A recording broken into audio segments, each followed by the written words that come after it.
Small, durable, great video quality and easy to use. That is what a modern action camera should be. And the DJI Osmo Nano almost gets there. In this video I will share my long-term experience with this camera, cover everything I liked about it, as well as the bad things that I found, including overheating, wireless connection drops, and more. And a quick note, this video is not sponsored by DJI or anyone else. I bought this camera with my own money, so you are getting an honest, unbiased review. Let's start with the good stuff. Accessories. You get a lot of them. And not just filler, every single one is actually useful. You want protection? There is a case. Stick it to a window, suction cup.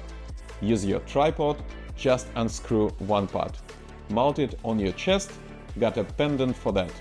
Clip it to your head, DJI got you covered. All of this is included for no extra cost.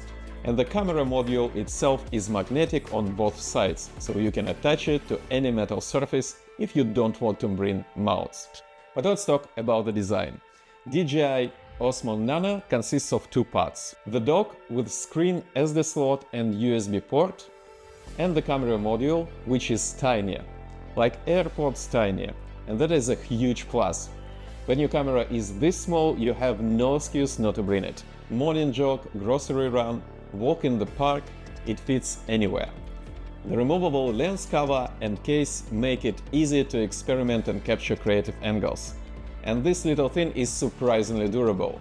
As you can see, this camera survived dozens of drops from different heights, and it still works like new. Battery life of the camera module is around 1 hour of 4K video. The 64GB version fits roughly that much, but I would recommend the 128GB model for peace of mind. Here is the catch. No expandable storage. Everything first records to the camera's internal memory. Only after you dock it, you can copy files to the SD card. And if you forget to transfer them, yeah, I have been there. Nothing is more annoying than seeing memory full mid-shoot. The dock, which is officially called Vision Dock, also charges the camera. Together, they will give you about 3 hours of shooting. The batteries on both the dock and the camera are built in, but fast charging helps. 0 to 80% in about 24 minutes, and the full charge will take about 50. Both the camera and the dock have customizable buttons, which recognize a single press and a double press. The startup time is less than a second. That is very good and it works reliably. DJI claims 5 meters of wireless range between the dock and the camera, which in real world is closer to 3. So maybe not so great for spy missions. The magnetic connection feels great, clicks firmly in place, and over the last months it became my favorite fidget toy.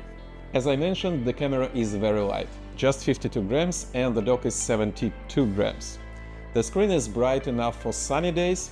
I have no problem separating it in any weather conditions. The display will show you the remaining battery life when you pick up Nano. That is a nice little touch. Let's talk about the image quality. This is where it shines. Same sensor as the DJI Action 5. Sharp, vivid, detailed footage.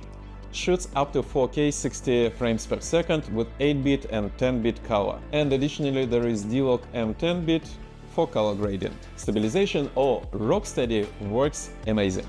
Turn it off and you will instantly see the difference. Here is the same road with RockSteady on and off. And believe me, that is a bumpy road. The camera module itself is waterproof up to 10 meters. I've used it for swim training, which is great for analyzing technique. Magnets help it attach easily around the pool and get a good angle.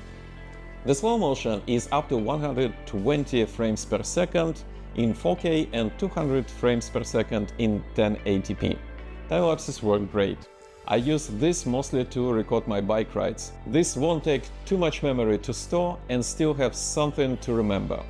And maybe to share on Strava. Low light performance for such a tiny camera is surprisingly good. Not magic, but definitely usable. Here is a clip from a haunted house ride. Lighting all over the place. And another from low light car scene. Still looks good. By the way, if you want to see original clips and pictures, check the link in the description. Let's move to the audio. Built-in mics sound decent for an action camera. Germany has over 1,500 different types of beer, but somehow I'm still testing microphones instead of breweries. You can connect DJI's external mic for much better quality. Just remember, the camera must be docked. Germany has over 70 million bicycles for about 84 million people.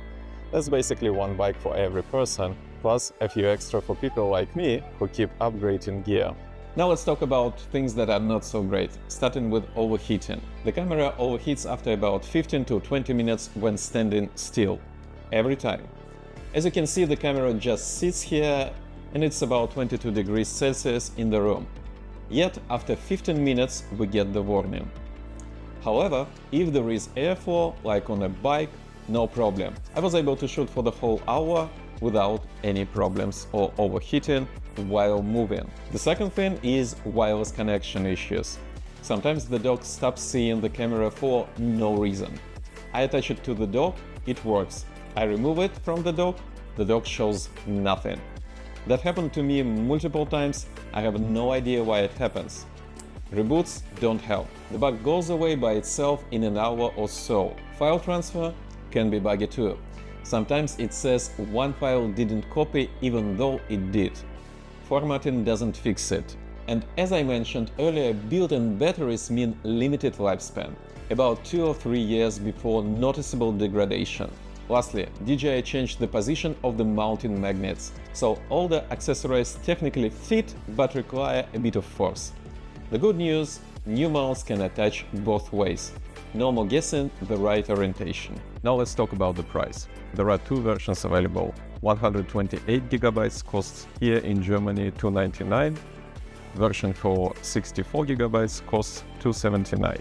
For comparison, Insta360 Go 3S is $329 and the Go Ultra is $429. So for the price and what you get, the DJI Osmo Nano is a clear winner. Compact, well-built, loaded with accessories, delivers great video, definitely not perfect, but fun, reliable and small enough that you will actually use it. I really like it. But let me know what you think in the comments. Thanks for watching and I will see you in the next one. Bye!